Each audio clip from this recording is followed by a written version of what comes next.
हम सब अगर कहीं किसी प्राइवेट संस्था में काम कर रहे हैं तो ख़ास करके जिस दिन हमारे सैलरी का दिन होता है उस दिन का मैं आप लोग को बताती हूँ। सभी संस्था में किसी दिन 1 तारीख को मिलता है, कभी 10 तारीख को मिलता है, कहीं 15 तारीख को मिलता है। जैसे कि स्कूल में मैं काम कर रही हूँ या कोई भी काम कर रहा है, अब उसको 10 तारीख को सैलरी मिलेगा तो 10 तारीख का दिन आया, वो 10 तारीख को स्कूल एकदम अच्छे से एकदम झीट झाट तैयार होकर पूरा रापचिक बन करके जाता है। क्यों? आज तो सैलरी मिलेगा। और सुबह से एकदम स्कूल में घुसते ही सबके चेहरे पे स्माइल रहता है, बहुत खुशी रहता है, लगता है जैसे कि सारा एकदम जोश आ गया उस दिन का। और पढ़ाने में भी उस दिन टीचर लोग सबसे ज़्यादा जोश लगा देते हैं। क्यों? तो उस दिन सैलरी मिलेगा, एक जरा भी पढ़ाने में कोई चूक नहीं करते हैं। और जैसे ही घुसते हैं असेंबली में तभी से शुरुआत कर देते एक दूसरे को कहना कि क्या आज तो मिलेगा ना, हाँ क्या आज तो मिलेगा कि नहीं, हाँ आज तो मिलेगा ही मिलेगा। हाँ तो कुछ टीचर उसमें कहते हैं कि हाँ मिल जाना चाहिए, आज तो 10 तारीख है, आज तो मिलना चाहिए।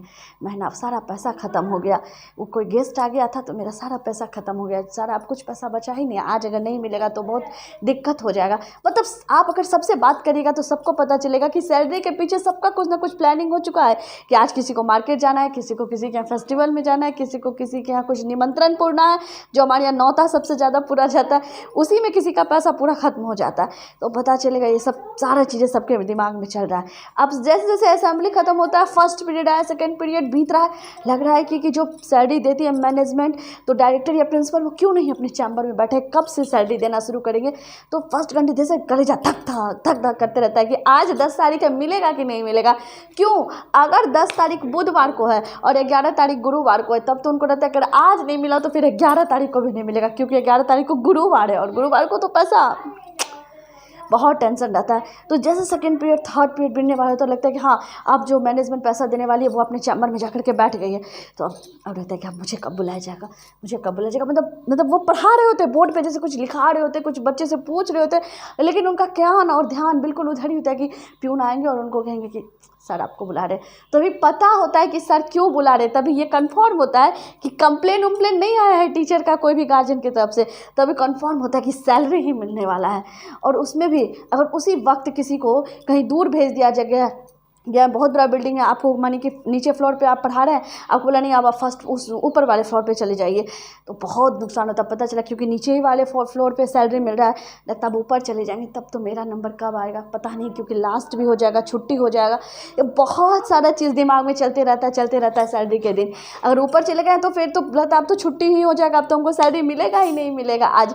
क्यों क्या होता है ना, जब कोई भी टीचर सैलरी लेने के लिए जाते हैं ना तो जो मैनेजमेंट है उसको लगता है कि वो पूरे महीने भर का बराज जो ना उसी दिन उतार देगा। जैसे क्या कि आपका बहुत कंप्लेन आ रहा है, गार्जियन ये कह रहा है, आप कॉपी सही से नहीं आपका चेक हो रहा है, इससे पहले भी हमको 2-3 गार्जियन बोला था लेकिन हम आपको बताए नहीं, मैनेज कर लिया। लेकिन हकीकत में कोई गार्जियन बोला नहीं होता है, लेकिन उस दिन उनको बताना होता है कि सारे गार्जियन आपका कंप्लेन कर रहे, ये करे वो करे, सही से पढ़ाइए, बच्चों में ये होना चाहिए वो होना चाहिए।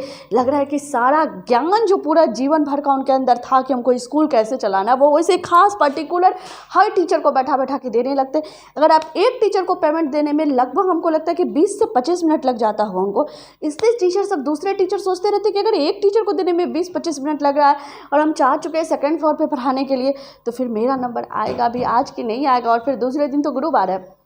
बहुत सारे सिचुएशन से डील करते करते फिर जब कि कोई टीचर अगर पहुंच जाते हैं वहाँ पैसा लेने के लिए तो वो बैठे हैं, उनके साथ तो सारा मैं बताई थी पहले, तो पूरा वो शिकायत वगैरह जो होता है वो कह देते हैं। और उसके बाद मुँह तो अगर वो महीना अप्रैल या मई का है, क्योंकि सेशन अप्रैल मई से शुरू होता है और उस वक्त हर स्कूल में अगर पेमेंट बढ़ना होता है तो सबका वही जो प्राइवेट में 500-1000 रुपये किसी का बढ़ता है तो बढ़ना होता है। तो पूरा इस तरीके से इन्वायरमेंट तैयार हो जाता है कि आप उनसे कह ही नहीं सकते हैं कि सर पैसा बढ़ा के दिए हैं क्या, या सर मेरा बढ़ा दीजिए ना।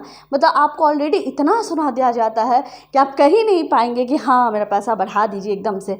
ये पूरा एकदम प्री प्लान रहता है उनके माइंड में। और हाँ, जब आप पैसा ले रहे होते हैं ना तभी भी बहुत सारा कन्फ्यूज़न होता है। जैसे कि लगता है कि लिफाफा में जो वो एनवेलप में जो पैसा वो डाल रहे होते हैं, तो डालते सारा पैसा डलाएगा, कब डलाएगा, क्योंकि बातें तो ख़त्म होती नहीं है, क्योंकि किसी भी तरह उनको टीचर पे सारा भड़ास निकालना होता है मैनेजमेंट को। डालते जब एनवेलप में पैसा चले जाता है फिर लगता है कि हाँ अब आएगा, उधर जाएगा, क्योंकि मैनेजमेंट को लग रहा होता है कि किसी कारणवश रुक जाए, नहीं दे पाए, और टीचर को लग रहा होता है कब मेरे हाथ में पैसा है, कब मेरे हाथ में पैसा है, क्योंकि पैसे का प्लानिंग तो वो बहुत पहले ही कर चुका होता है, और फिर तब जा कर के उसको पैसा मिलता है। तो इस प्रकार से हम बहुत मुश्किल से किसी भी संस्थान में पैसा लेने वाला दिन बहुत ही ये रहता है। अगर बाद भी उस दिन के विषय में सोचा जाता है तो सारे टीचर सोचते हैं ओहो, आज इतना सोचने के बाद, ऐसे ऐसे जतन करने के बाद सभी अपने घर जाकर कहते हैं कि इससे हमको पैसा मिला, ऐसे हुआ, आज ये हुआ, वो हुआ।